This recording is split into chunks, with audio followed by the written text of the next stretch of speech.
Welcome back to another episode of Rational Discourse Weekly. This is episode 29, filmed on Monday, July 29th, 2013. I'm William Garrison. And I'm Michael Aune. And this week we talk a little bit about a Muslim that writes a book about Jesus. And gets lambasted by a Fox News anchor. Yeah. Because why not? That just sounds like the setup to a bad joke, which it inevitably turned out to be. Then we also talked about Pope Francis I's opinion on gay people, and also women within the Catholic Church and the faith. So, an interesting variety of topics this week. So, stay tuned. I wanted to start with, like right now, the whole, have you seen the flap about it was an online interview done by Fox News. is this the Muslim that wrote the book about Jesus? Yeah, Lauren Green, I guess, was the host who was interviewing him, and he had written a book on the life of Jesus, or the life and times of Jesus. And apparently she could not get over the fact, like, why would a Muslim care about Jesus? And beyond the breathtaking ignorance about why Jesus would be relevant to a Muslim, which he is in the Quran, he is acknowledged to be everything basically but the Son of God, born of a virgin. Like, he was a prophet. Like, yeah, I was going to ask, is they still considered him a prophet, someone who could speak to God, but maybe someone that overblew his importance, or... They just think that, anything else would either be an embellishment or a falsehood, or, somehow it's not accurate, which is all that really matters. But basically everything else was true. He's a holy person. He's well respected within the faith. He's important. So, I think it's obviously, we don't hear about that aspect of Islam much, but Islam is very much an extension of the Judeo-Christian religion in many ways. Many scholars would argue that it is really just a reinterpreting of that tradition through basically an Arab context. Yeah, and to piggyback off that, just in case, because I'm still learning, and to make sure I got it right, anytime I've talked with the religious, mainly on social media, about the fact that they don't technically worship the same God as like Muslims or Jews, or I understand where they're coming from, saying, well, yes, it's the same God, it's just we have a different interpretation of like his message and all of those things. I don't know how you could argue that they wouldn't be the same God. Allah literally just means God. No, where I'm coming from by saying that they're not technically the same God is that if a God was all-knowing and all-powerful and he spoke to his people like saying, hey, here's a message, he would do that once. Oh, but, He wouldn't do that once and then do that again to another group of people with a completely different line of text and say, pay no attention to what I said to those people. Well, to be fair, there's a whole line of assumptions there, like God's not a dick who just likes messing with like desert tribesmen, because that could be one of them, in which case this is just hilarious. He's like, just set this ball rolling, he goes, let's watch these guys fight over some dirt for 2,000 years. Okay. And then Jerusalem happens, Right. I do understand how they all tie back to the same stories and the same prophets and the same timeline. Or at least those. They're all Abrahamic religions. Yeah, but basically, I think what most people would say within the faiths is that you might be praying to the same God, but you're basically doing it wrong. Yeah. You're missing some fundamental truth about the relationship you're supposed to have with God, which therefore, like Islam, you're a person of the book if you're a Christian or a Jew, but you're still doing it wrong. So there's respect, because like, you're close, you're so close. You're at least better than those atheists. You're not a Muslim, and Muslims have the one final true revelation from God. So, right. There's that. But in any case, there's just this interview fail. Now, to be fair, from what I've been reading about this guy, and actually there's a Sam Harris debate with him that I have queued up. We'll have to watch that at some point. So I don't know anything about his work. I don't want to pass any judgment on that. He's probably an extremely intelligent individual. It seems like he's got degrees coming out of every orifice, which is impressive. But there are many doctorates of religion that don't seem to know anything. So I will withhold judgment on his scholarly character. But if nothing else, the absurdity of a person having their entire scholarly work negated because, one, the person doesn't understand the correlation between the topic of said work, i.e. Jesus, to Islam, which might be relevant to a Muslim who, adheres to Islam. A Muslim that used to be a Christian, as he explains during the interview. Yeah, like he says like he went back to being a Muslim, assumedly through his studies and maybe more conversations with family and friends. Like maybe that's what led him back, but he was a Christian, which is what started his interest in Jesus, as he said, over across several decades. Yeah. But the fact that those details didn't seem important to Fox. Yeah. Either both the op-ed piece that was written about him or the video interview. Yeah. Which they wanted. I don't really get the point of the video, and it seemed like the interview was set up in a way that they wanted him to apologize, or they wanted to reveal some deep, dark secret about why he would write about Jesus, when a little bit of research would have shown you that it's not only what he does, it's what he's interested in. And he goes on to say that he thinks that Jesus, for example, didn't have a virgin mother. Like that's one of the... he tries to be a religious scholar by kind of pointing out certain things that he thinks are true about Jesus that Christians wouldn't necessarily agree with. Yeah. So I think that's where some of the excitement and the criticism behind his work started, was just the fact that he didn't agree with the Christian story of Jesus 100%. Well, and I think there's the idea that, obviously, we probably wouldn't agree with most, if not all, of the Jesus story. But that's a scholarly debate to be had, and you can't really settle. I think there's plenty of evidence to show that, the Bible doesn't have it right, but then again, the Bible can't agree on what right is when it comes to the Jesus story. So let's just not go there. But this just seemed like a complete, you're the outsider, and why would you be commenting on my religion? This is my Jesus, and you don't know what you're talking about. It seemed more like racism, like, you don't know me and my people. Yeah. Don't talk about my Jesus.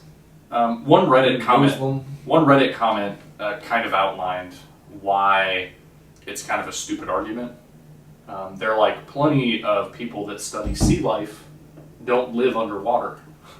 Yeah. They just find interest in sea life. Yeah. So you don't have to be a part of what you study and what you revolve around your life around. Like you can study serial killers without being a serial killer. Yeah. It's the beauty of... I've had a hard time with that.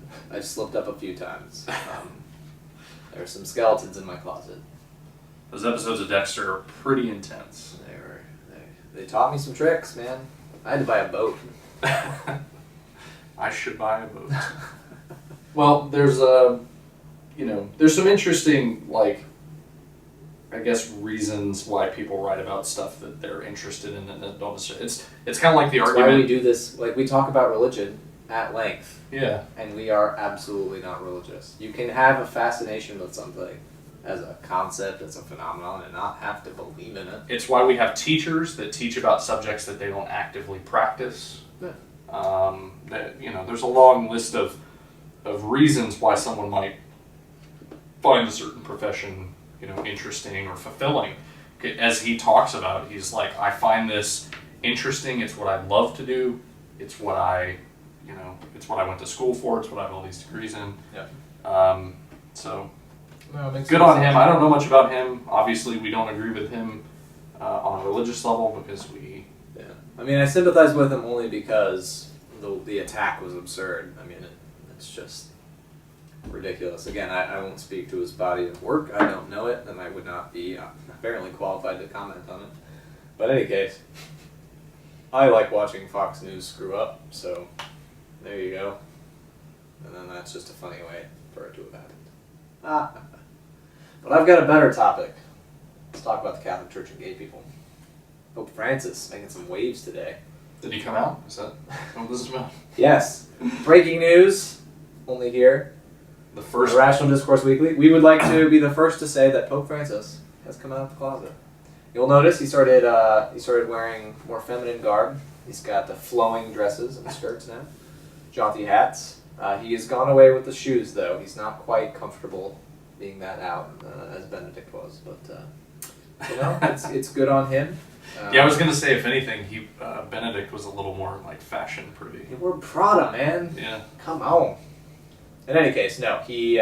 Pope Francis was on a plane, I think, headed back to Vatican City, and he commented. He was just sort of, I guess, having a Q&A session with the journalists that were on the plane, and someone basically asked about his thoughts on the relationship of gay people in the church and the church's stance towards homosexuality. And he said, basically, if they're good people who are seeking God, then who am I to judge?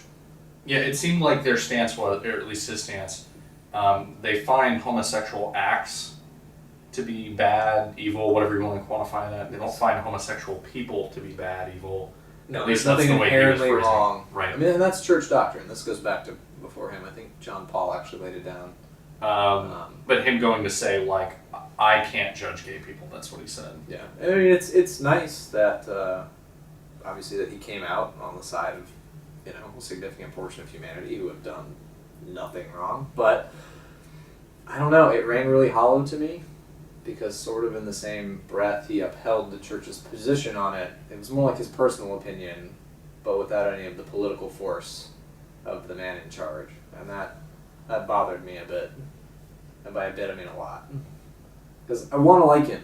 I mean, if you're going to have a religious figurehead be a part of your world, the head of the world's largest Christian church, you at least want him to be a good guy. And he seems to be a good guy. His emphasis on the poor, his eschewing of the various, sort of pomp and circumstance and trappings of the Catholic Church and the papacy. I like that.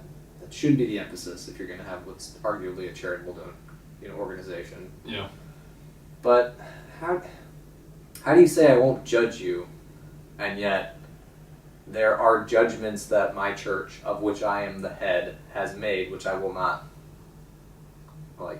fight against. I will not say are wrong. It's still going on in certain African countries where they're basically the Catholic leaders in those countries specifically speak out against gays. They're like, we should get to a point where they've called for physical harm, for death. Like it's been a pretty rough time. There's a Catholic president, I can't remember which country, but he's just calling for death to homosexuals. Yeah. I mean, Africa is extremely homophobic, almost across the continent, apparently. Right. So, and Catholic Church is a huge foothold there, and it's a developing foothold.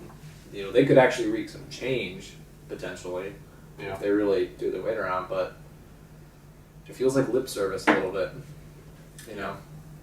And again, I don't doubt that this is Francis's opinion, that I don't have any right to judge you, and that maybe there is nothing wrong with being gay. But how do you then immediately say, as long as you aren't gay, like if you do not engage in a gay lifestyle, if you deny who you are, what your sexuality is, then there's no problem. Imagine saying that to heterosexual people and not having it be a problem. Well, I was just about to say, hey, just don't. It's like being a member of the church, like being a nun, or they pretty much signed their sexuality away on a contract. Yeah. I think that's why it's easy for them to say that.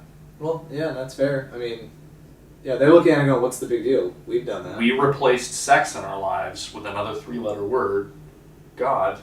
Boy. Boy, God. You opened me up for that one. Oh, God, boy. I don't know. There's a lot of mixed words in there. Yeah. So anyway, it bothered me a lot because it's. First of all, I know that he doesn't he's the Pope, and people I think seem to believe that, at least many people seem to believe that gives him free reign to do whatever he wants. This is absolutely not true. He still has, everything goes through the Roman Curia, which is basically like the bureaucracy, the government of the Catholic Church. And there are absolutely factions within the church. I mean, there's politics. Like, there's going to be anytime you have people together. Yeah, that's why they've had conversation. In the past, it's been revealed that there are basically gay lobbyists within the Catholic Church, like people that are rooting for gay rights. within the church. So just Well, having actually, not necessarily even rooting them. Just that there are basically the rumor is, because he actually commented on this, he goes, I have no problem with gay people, and I have no problem with gay people in the church. I would have a problem, though I have found no evidence of a lobby, of there being a lobby. That would be a problem. Oh, okay. Because basically they're forming a clique that could run counter to the church's teachings and try and exert undue influence and things like that. So he did comment on the lobby issue. He says he's looked into it, hasn't found anything. And to be fair, it's only been not even 5 months since he took office. So. Well, my problem with that is, like, why would he have a problem with a lobby having influence on the church when, like, how else would the church make decisions and essentially evolve with the times if it weren't for the people within the church? Well, rumors that they weren't doing it for gay rights. They were just like a clique of secretly gay guys who were actually flaunting the rules, going to like prostitution rings and stuff, even bringing them into the Vatican. Like, that was the worry, is that this ring was actually responsible for a large number of sinful and corrupt practices. Right. And basically, as a lobby, were trying to protect themselves. That's a different thing, which I get. Yeah, that's the church's issue of homosexuality is sort of settled, it sounds like. And the thing is, I don't know what Francis can necessarily do, because he cannot, without due justification, basically, just make a pronouncement. Because the Curia is sort of, can act as like a court or a legislative body and strike things down. They have in the past, if it runs counter to church doctrine. Like, if you just got up there and you're like, there is no Jesus, I am the Pope, what I say is law. Like, no, that will not fly. They will shut that shit down just like that. And so, even if he's a good guy, even if he's inspired by humanist ideals of inclusiveness and like plurality and understanding and compassion and empathy, he's not a one-man army. He can't just make all these changes happen. And the church is a giant corporation. He just happens to be the figurehead. Yeah. Well, I wrote about this right after it happened, and my thought on it was, one, it seems hypocritical if he just says these things and does not make efforts to change them, to change the actual machinations of the church, which right now, there are huge swaths of Catholic country that are still actively anti-gay, that is espoused by their hierarchy, bishops and cardinals, and the church doesn't really seem to have a problem with it. You know, the church's official doctrine is that they should be treated with respect and compassion and understanding, just like anyone else. But the practical implications of that don't seem to reach down to day-to-day life in a lot of these countries. And you just, it's the whole idea to me of basically the church saying, no one's evil right off the face of it. Like, we all suffer from the same human afflictions, you know, original sin and pride and all these things. The human condition. But gay people have this certain extra thing. But as long as they don't do anything related to their sexuality, they have not fallen any further than a normal human being. But it's a whole other set of obstacles linked to one of our most primal urges and, you know, our needs to be sexual beings. And it's like you've created this separate but equal hierarchy and saying, oh, don't worry, like, everyone's the same, except you've got a shitstorm more worth of stuff you got to worry about. It's like, well, then it's not really equal. You've still sort of got like a hierarchy, and it's like heterosexuals are sort of by default ahead of the game, practically speaking. And he does the same thing with women. The Catholic Church is doing the same thing with women. Yes, he stated that women are more important to the church than the priests and the cardinals. And he goes, in the same way that Mary was more important to Christianity than the apostles were. It's like, okay, that sounds great, except it is quite literally true that only men can dispense with the holy rites, which are supposed to be incredibly important for salvation. Well, then how are we really equal in this endeavor? Yeah. You know, at the end of the day, like, if there are no male priests, you're saying, like, that's just it? That's game over, man? Because a woman couldn't pick up the Bible and preach? Now, don't get me wrong. It's all sort of a moot point to me. I don't care what they're preaching, because I think it's all wrong. But it's that sort of, that lip service to, yeah, equality, you're all super important. except we're going to maintain this separate but equal thing, because he's flat out said, based on what I think John Paul said, that door is shut. The priesthood is not available to women. That is an infallible fact about the Catholic Church. It will not happen. And that is a super conservative stance coming from a guy who seems to be more liberal in his social theology, if you will, accepting people and being for the poor. But yeah, it's kind of weird that they've stuck on that point. Like, I know the Bible talks about it. There's a couple of verses. I think Timothy 2:12 is one of them, basically saying women have no authority over men.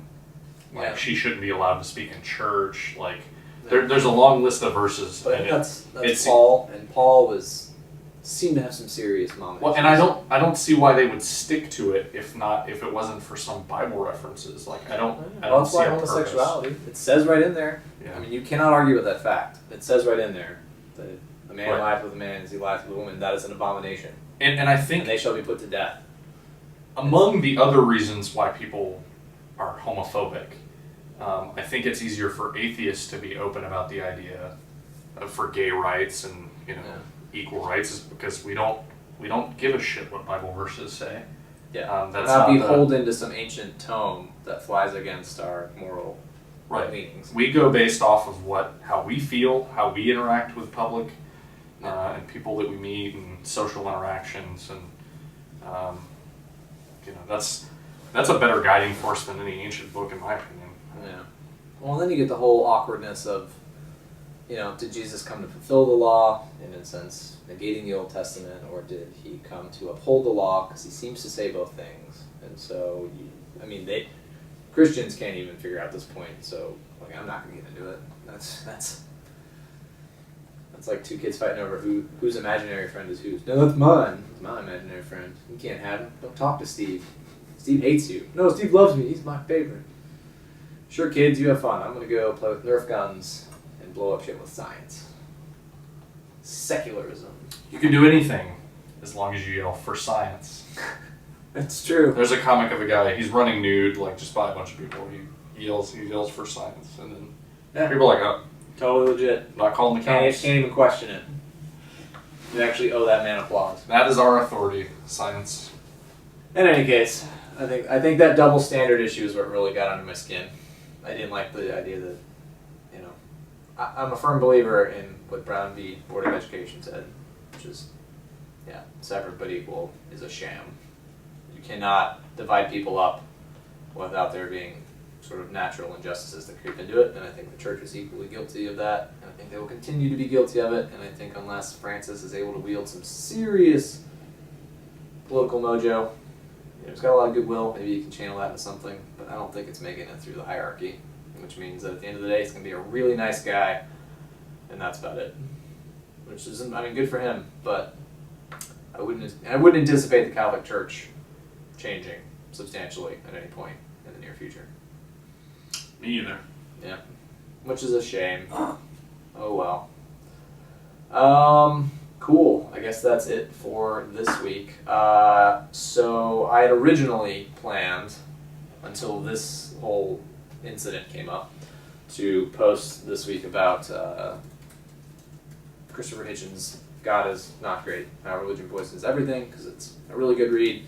Even if you don't agree with the man, he's a damn fantastic writer, and I wish he was still alive. But I did a book report on it, in the same vein as the Moral Landscape one and the End of Faith I did for Sam Harris a few months back. This one turned into a beast. I didn't really anticipate that it would, but it's a lot. So you have a lot to say about it. He's got so many great quotations, and I tried to summarize and use his own quotations to keep his own words his. And in any case, working on that still. So last thing I will have posted will have been actually talking about the whole Francis gay rights hypocrisy issue. Basically, if him being a good guy is good enough. And the next week and the week following, I'm going to break up the book report in 2 parts. And keep an eye out for that if you're into reading words that other people have said. I think that's it. You got anything? New site migration happening? Nothing yet. We're most likely going to migrate to a new site, which will include a lot of redesign, a lot of visual changes. It's not only going to make it easier for us to edit and post content, but it's also going to help us come up with ideas of how we're going to restructure so that people that are coming to our site for certain content are going to go directly to that and not necessarily other stuff. It's obvious that our site is mainly about skepticism, humanism, atheism, a long list of secular topics. Isms. There are many isms. But not jism. But sometimes it's not that kind of site. We wanted to have some of the same sort of taste and feeling as a normal blog has, in the sense that if there's something unrelated to one of our normal topics we wanted to mention, it was a place we could use it. So there's still some internal discussions about what we're going to do, but just keep on the lookout. 37g.tv will be refreshed and changed very shortly. So other than that, that's all I have. Thanks for watching, and we'll see you next week.